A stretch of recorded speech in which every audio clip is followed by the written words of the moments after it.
Olá, amigos da Solar TV, sejam todos bem-vindos para mais um programa da Solar TV Entrevista. E hoje recebendo aqui o nosso amigo João Souza, da Ecore, é o especialista de energia lá da Ecore. Tudo bem, João? Seja bem-vindo. Tudo jóia, Ricardo. Obrigado. Legal. Hoje, a nossa temática que a gente vai trazer aqui para discutir é a questão do avanço dos módulos, da potência dos módulos, frente ao avanço dos microinversores. Então, como é que funciona isso, João? Em termos de capacidade dos microinversores em aceitar os novos módulos aí de 500 watts. Você pode falar para a gente, João? Sim, Ricardo. Primeiro, né, a gente tem que começar falando que nem todo microinversor é igual, né? Porque na verdade não é uma frase de marketing, tá? Então tem que ser olhado os requisitos técnicos que estão lá na folha de dados técnicos dos equipamentos. E aí você tem que olhar, por exemplo, tensão máxima de entrada, corrente máxima de entrada, né, para poder verificar se o microinversor é compatível ou não com determinado módulo.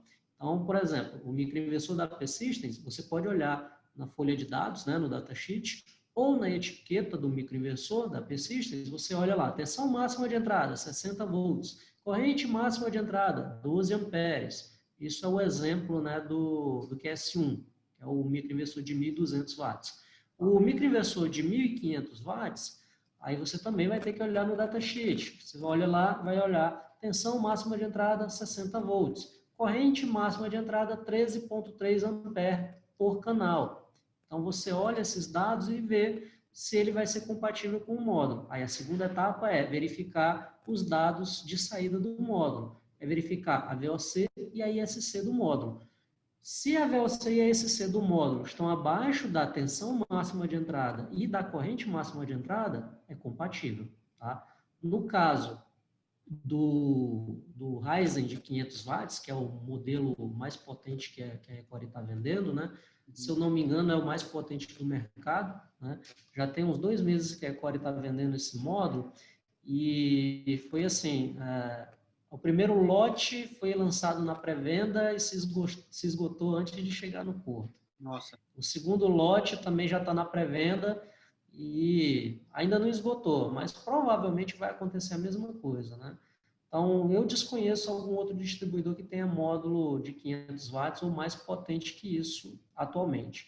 Então, aí você olha o datasheet do módulo de 500 watts da Ryzen, você vai olhar 51,01 volts é a VOC do módulo.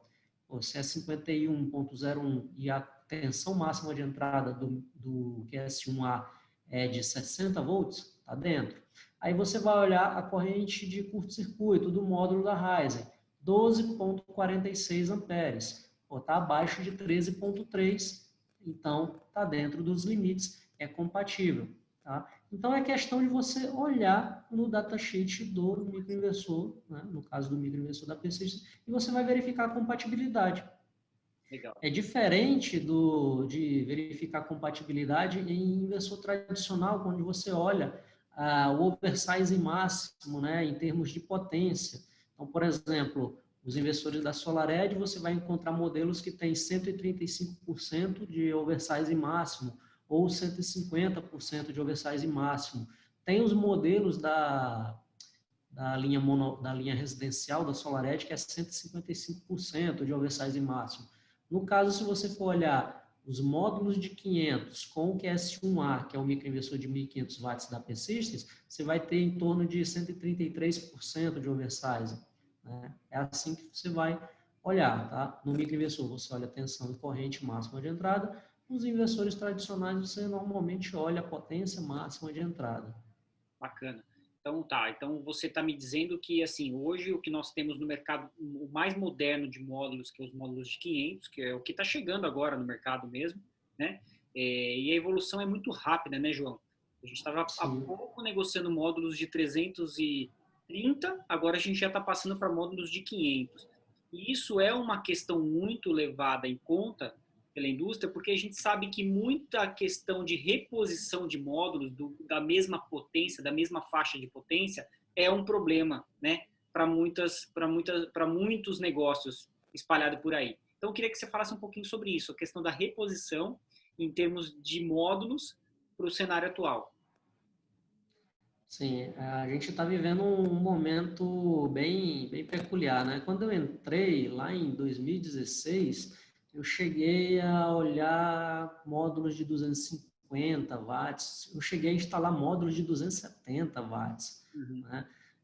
Na época que eu tinha empresa de instalação, né? Aí, hoje, a gente está num momento que a gente tem, ao mesmo tempo, no mercado, módulos de 330 e módulos de 500. Então, você tem uma faixa bastante grande de potências de módulos disponíveis no mercado. Provavelmente o 330 vai se aposentar muito em breve, né? Já está chegando a ser substituído, né? Você encontra no mercado, né? Fácil ainda, mas olha só a diferença de 330 para 500 watts. O tanto de modelos de módulos de faixa de potência que você tem, né? Normalmente vai de 5 em 5 watts, então são muitos. E aí isso passa a ser um problema para fazer manutenção. E a norma brasileira, né, a NBR 16690, ela diz que você tem que obedecer, ela recomenda que você obedeça. As potências têm que ser iguais e os parâmetros elétricos também, corrente de curto-circuito, VOC. Por quê? Para reduzir as incompatibilidades entre os módulos. E aí, por exemplo, quando você substitui um módulo de 330 por um módulo de 355, né, você já tem uma diferença de potência ali. Então, o módulo de 355 numa string, ele não vai ter o mesmo desempenho, né, que teria se todos os módulos nessa string fossem de 355. E aí que entra uma vantagem dos microinversores da P-Systems, porque cada módulo vai ter o seu próprio MPPT no microinversor. Você não tem que se preocupar com isso. Com o microinversor da P-Systems, não. Porque o microinversor com 4 entradas, para 4 módulos, ele tem 4 MPPTs. Então, eu poderia tranquilamente, né, sem problema nenhum, colocar um módulo de 330, bota um módulo de 355, coloca um módulo de 500, coloca um outro de 400. Não tem problema nenhum. O microinversor da P-Systems ele vai extrair a máxima potência de cada um dos 4 e um não vai interferir no desempenho do outro. Mas quando você tem uma string, né, aí você começa a ter essa diferença. E mesmo que você pegue um módulo de 330, vai substituir ele, eu vou substituir por um 335, porque a norma ela permite até uma tolerância de 5 watts, tá?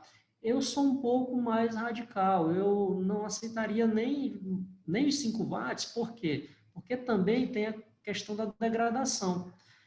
Um módulo de 330, né, vários módulos de 330 lá numa string, daqui a 5 anos, 10 anos, eles não são mais 330.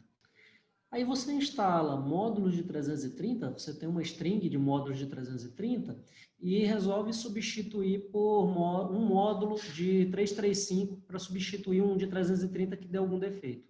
Só que mesmo que você substitua um módulo de 330 por um de 335, que a norma ela permite, né, uma tolerância de até 5 watts, pessoalmente, eu preferiria não fazer isso. Por quê? Porque na hora que você coloca um de 335, você está misturando com módulos de 330 que já estão degradados.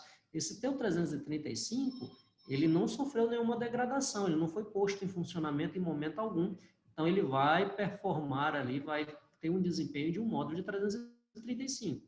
Só que os módulos de 330, daqui a 5, 10 anos, eles não são mais módulos de 330, eles já se degradaram. Então, eles vão produzir 270, 250, vai depender muito do tempo que eles passaram operando e qual foi o nível de degradação que eles já sofreram.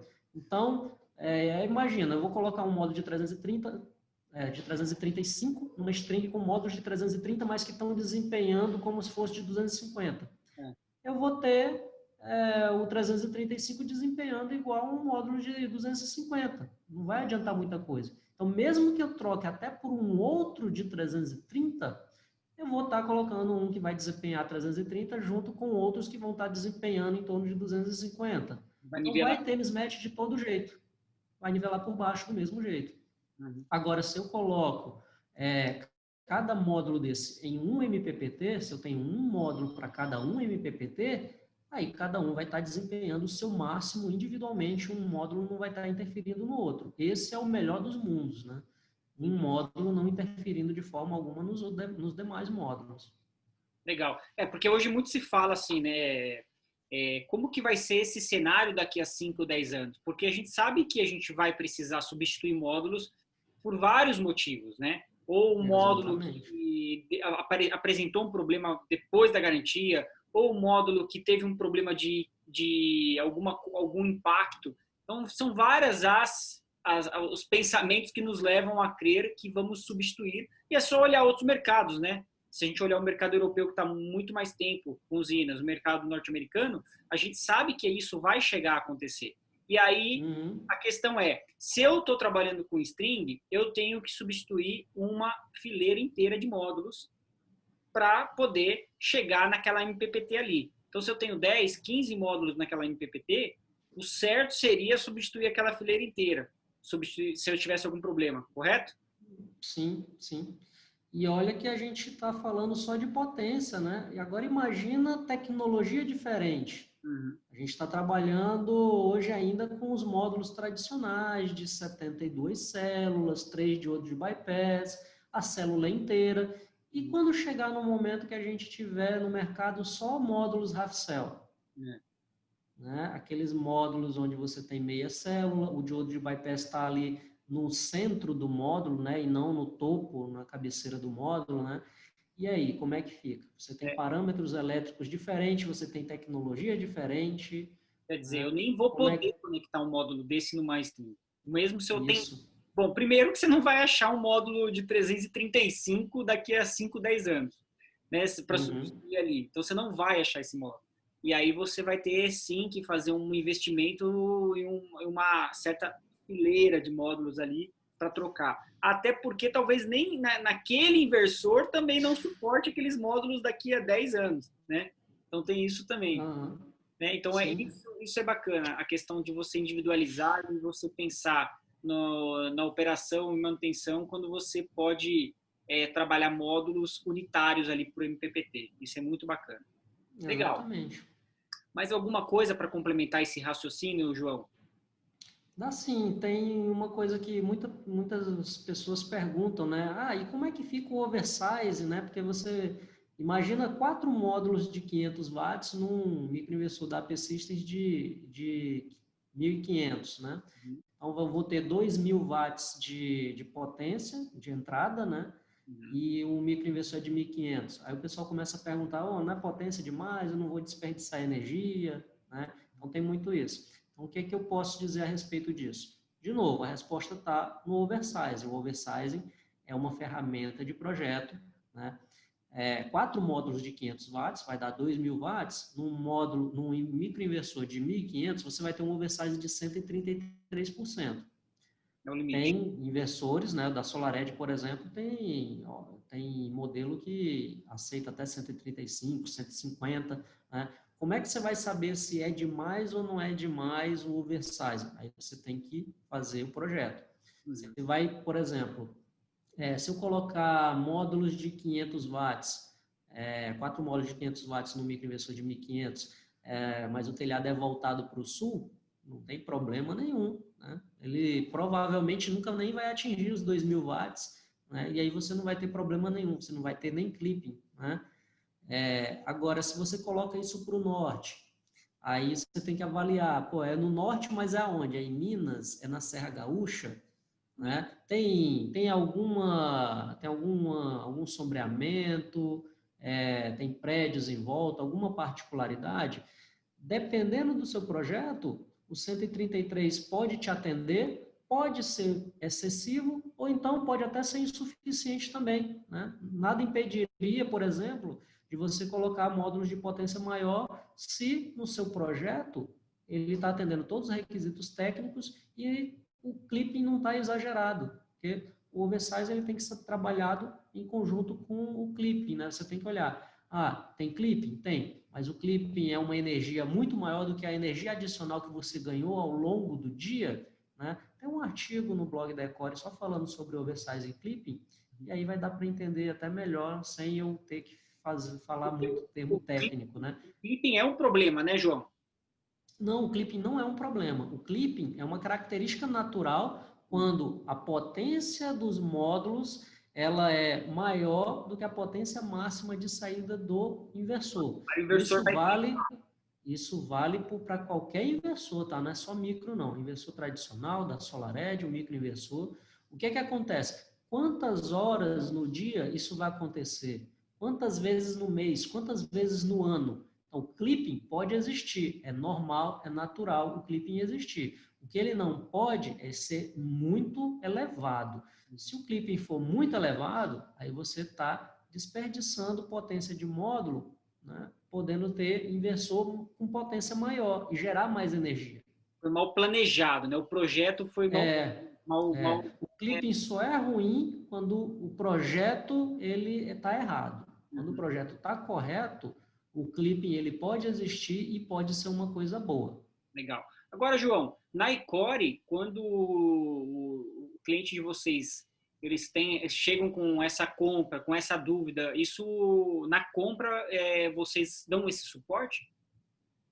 Nem sempre, Ricardo, porque não é um procedimento padrão, né? A gente tem clientes, né, empresas que instalam, eles já sabem isso de core salteado, né? E tem empresas que ainda não sabem. Então, o que a gente faz? A gente tem um suporte pré-venda, pós-venda, o nosso suporte técnico está sempre disponível. Eu estou sempre atendendo o pessoal aqui no WhatsApp, explicando, né, esse bate-papo de como é que a gente faz. Às vezes eu pego o cliente, não, vamos projetar aqui, vamos pegar e simular. Aí a gente olha a quantidade de clipping, olha o oversize e vê se está ok. E a pessoa pega, então entendi, é desse jeito. E aí vai caminhando com as próprias pernas depois e começa a entender, né? Legal. Então, a gente está sempre disponível a tirar dúvidas, a explicar o real comportamento, né, dos inversores fotovoltaicos, que essa é uma característica de todo inversor, não só dos micros, tá? E aí o pessoal entende e vai caminhando sozinho, né? Então, a gente vai por demanda.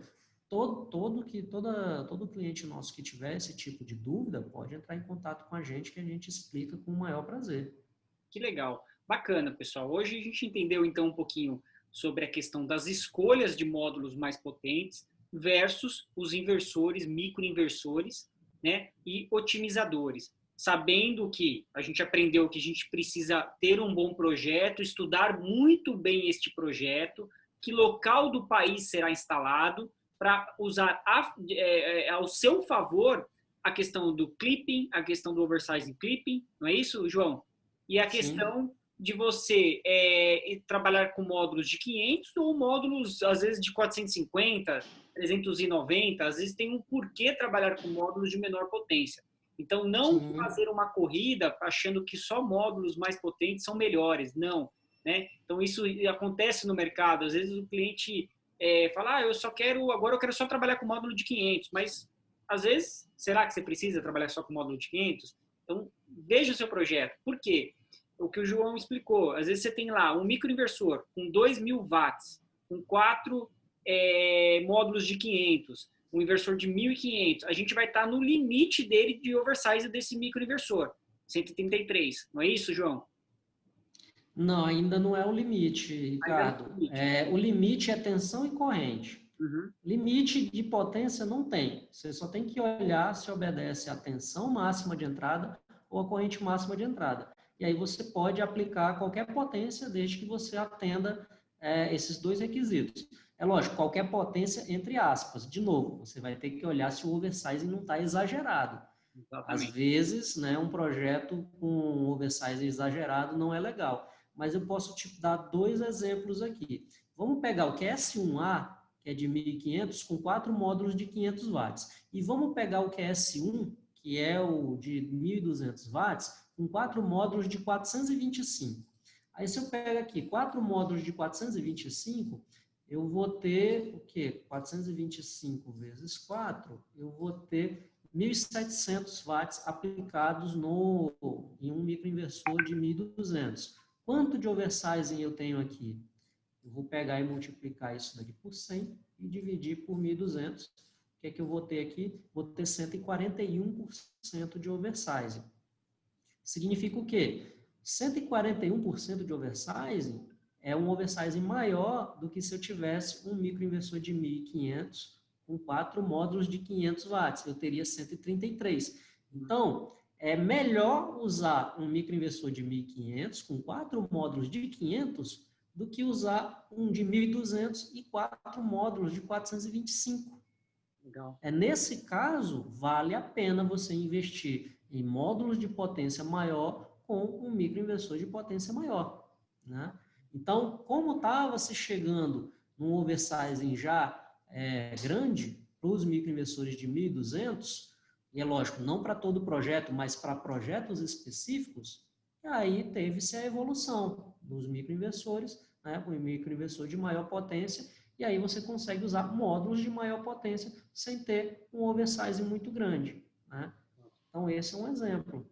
Eu vou perder tempo de vida útil, vou perder garantia. Se você estiver obedecendo a tensão e a corrente, o tempo de vida útil está sendo mantido mesmo, a garantia está sendo mantida, né? O que você não pode fazer é desobedecer os requisitos técnicos do equipamento.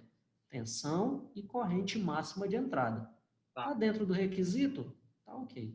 Então, tensão e corrente sendo respeitado, a gente tem as mesmas garantias, né? Mesma vida útil. Mesma vida útil, funciona corretamente. Ok, aí a questão do clipping é isso, né? A questão do clipping é quando o inversor ele tem um clipping exagerado ou ele clipa muito, o que acontece é que você está perdendo energia produzida. Sim, ele você deixa de gerar essa energia adicional. Ele vai deslocar o ponto de clipagem dele para uma corrente menor, é isso? Isso, ele vai tirar o ponto de máxima potência dele é um determinado ponto na curva IV, né, de tensão e corrente. O que é que ele vai fazer? Vai mudar esse ponto de máxima potência para uma corrente menor. Ele vai mudar o ponto de operação dele quando ele estiver numa condição de clipping. Ótimo. E uma curiosidade, né? Agora estamos em setembro, outubro, novembro, normalmente são os meses de maior irradiância, de maior produção. Então, são os meses que aí você vai ver clipping, né? Em alguns momentos, dependendo do oversize que você utilizou, né? Então, estamos num momento assim que é mais comum você ter dúvidas do pessoal sobre clipping. O meu inversor está clipando, está clipando. Dependendo do oversize que você utilizou, vai ser natural você ter clipping nesses meses. São os meses de maior irradiância no Brasil, né? Vai ser totalmente ao contrário nos meses lá de março, abril, maio, aqueles meses que já a reclamação já é outra. Não está gerando muito, mas é porque são exatamente os meses que têm a menor irradiância. Então, o projeto ele é muito interessante por causa disso, né? Você vai ter uma condição em determinado mês, outra condição em outra, mas com um projeto bem feito, tá? Você consegue ter a máxima geração possível durante o ano inteiro. Então, pessoal, hoje eu recebi aqui o João Souza, da Ecore. João, muito obrigado por trazer essa temática aqui, essa discussão sobre o avanço dos módulos frente ao avanço dos microinversores da AP System. E é isso aí. Logo traremos mais novidades aqui na Solar TV, mais temáticas técnicas aqui para discutir aqui. Muito obrigado, João. Obrigado, Ricardo.